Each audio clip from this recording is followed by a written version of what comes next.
there from Bugeye Guys. Welcome to a video tour today. You're in our building here in Connecticut. This is a sea of Bugeyes and some MGBs and later Sprites. But I want to talk to you in particular about a very special car that stands out in this fleet. Is our subject for today. This is car AN5L552, which happens to be one of the first cars, hence the license plate. And it is also unique in that it's a gold level Concours car. And just want to take a second and explain what that means if you're unfamiliar in this world, because lots of people talk about Concours cars, or people will call me and say, I want a Bugeye, but I don't want a Concours car. And what that generally means is they don't want a car that's really perfect or done to the highest level or done in a way that's not usable or drivable. But this car is something different. It is a Concours car, but it's a judged Concours car and judged nationally. So you can go to regional Concours, but you can't get this badge. And this badge is the National Austin Healey Club Gold badge. And what that means is that this car was subjected to a team of 4 judges scrutinizing every nut and bolt. And that's very different than a regional Concours where you might have maybe 5 or 10 minutes of judging. But in the case of this car, it was actually 2 or 3 hours of judging by 4 experts who literally evaluate every nut, bolt, and washer to make sure that the car is accurate. And that's what you're looking at here today, a car that is a nationally certified gold level Concours car. And that is really, really a special object. There's only a small handful of cars that have been subjected to that kind of judging. And this is one of them. And there are you folks out there who like to buy these things already done. That's what we're offering. This car is for sale. So if you want a gold level Concours car, just for historical accuracy, this is available for you. And why we did it on this car is primarily because of these gussets right here. This is something unique to the 58 Bugeyes. Car 552 was the 51st Bugeye that was recorded. So 501 is the first Bugeye, production Bugeye. But we believe this car was a pre-production car, primarily because of these little studs, if you will. These are bolted on the inside. And this is a gusset that stiffened the back end. And if you're unfamiliar with these cars, you wouldn't know that this actually represents a significant change from the very early Bugeyes in 58, where they had this reinforcement here. There's another one a little further back. And the later cars had a fillet that was just basically a reinforcement all along here. But the earliest cars had these stiffeners bolted in. And that's what's unique about this car. And that's what motivated us to put all the effort in and prepare it for the National Concours, because in a way this is a marker of the earliest pre-production cars that we really wanted to authenticate and improve upon so that it would score well in the judging. And I'm gonna just show you a couple of quick things that are special. This, for example, is the original shift knob. They were rubber mounted, and a lot of that rubber, a lot of these original knobs, in those original knobs, the rubber has gotten rigid. This one was probably removed and replaced as part of the restoration, so there's a little bit of wiggle, but that's the way they came from the factory.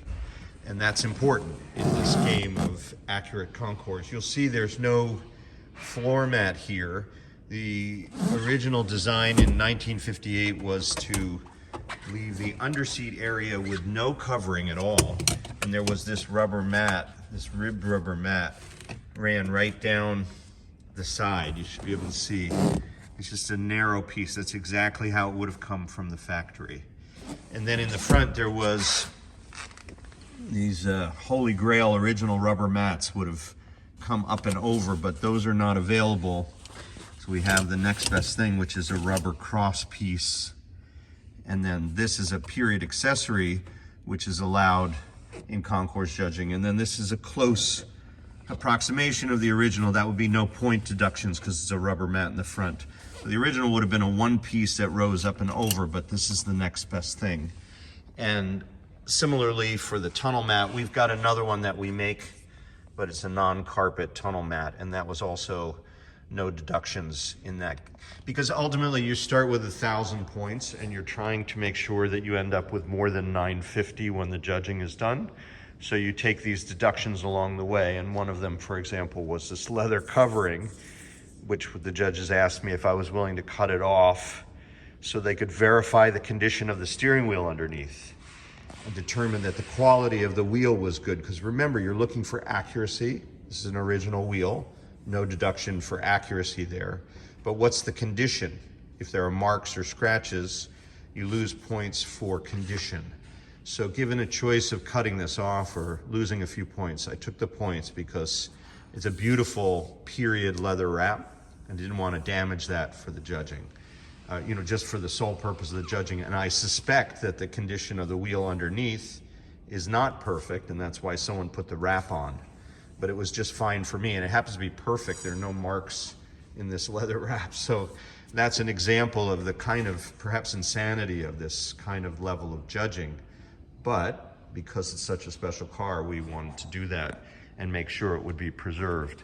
These are the original top bows for the early 58 cars. You may not know that, but the spring assembly came later. I don't know, I'd have to look up the exact number, but for these early cars, they came with no spring, and that made it a little harder to get a lot of tension in the top. But this is a 58 correct top bow, and the way these were cut through the Hardora mat is exactly like so.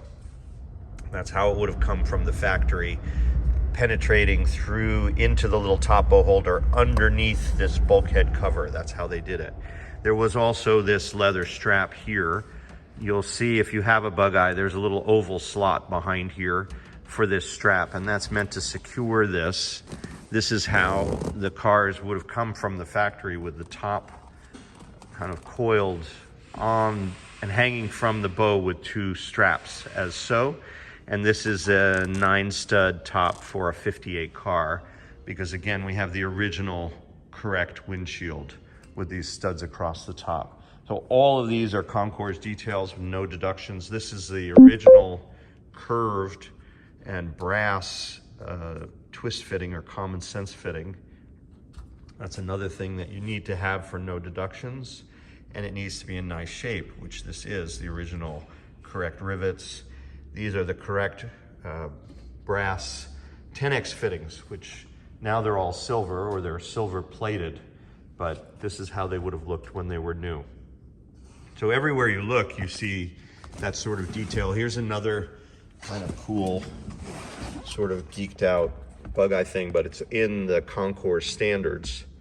This is the correct H knob, and this is the correct W knob, as exactly it would have appeared. This is a Bakelite plastic with W in the engraving, but we see cars all the time that just have a black knob here. And it's fascinating. I have no idea why this was this way, but the heater knobs had the H painted on the surface. This is indented, this is not. And this paint would eventually wear off. So many of the Bugeyes will have just a W and a flat knob here, but we've restored this one to look like the factory.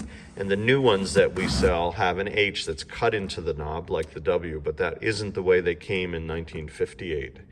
Just as a quick aside, these are the correct screws for the dash bar.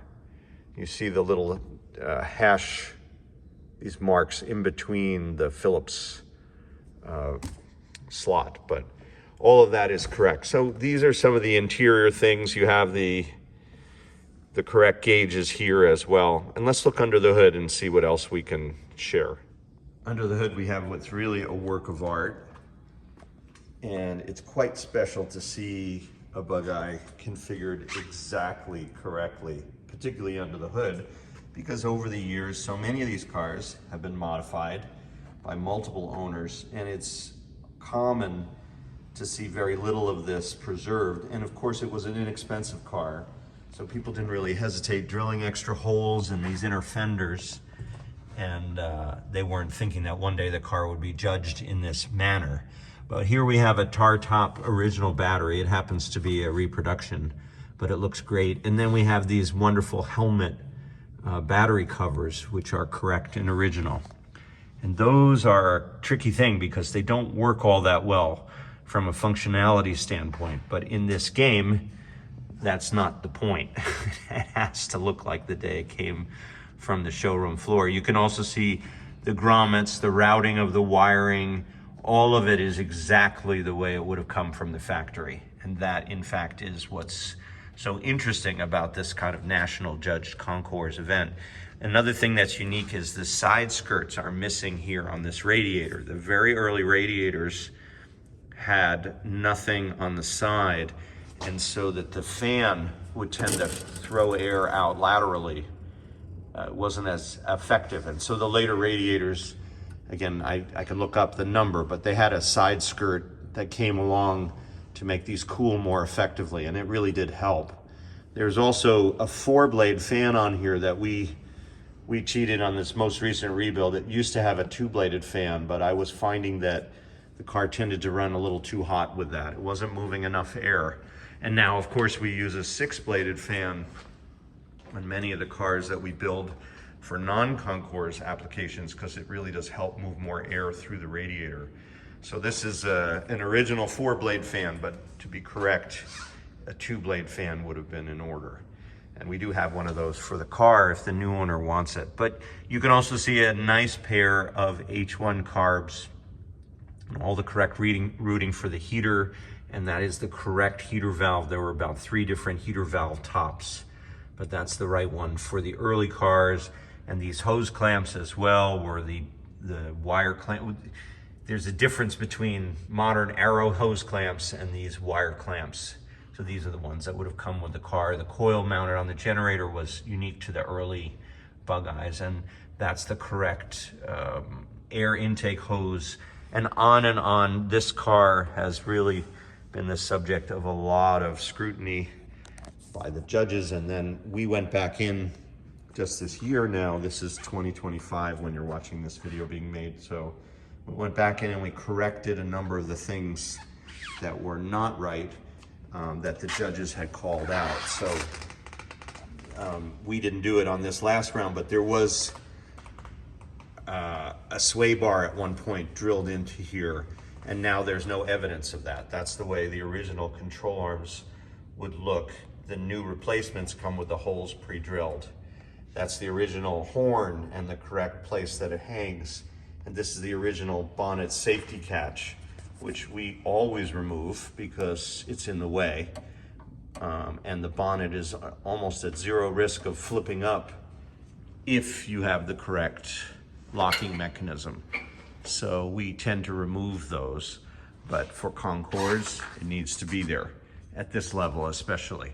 And this, by the way, has a nice smooth center section. That's an original T-handle. The new replacements have a bit of a lump here, so that would be a points deduction if it wasn't right. So, and here's also the bonnet. This is the bonnet safety strut. A lot of people don't realize this. It plugged into this hole.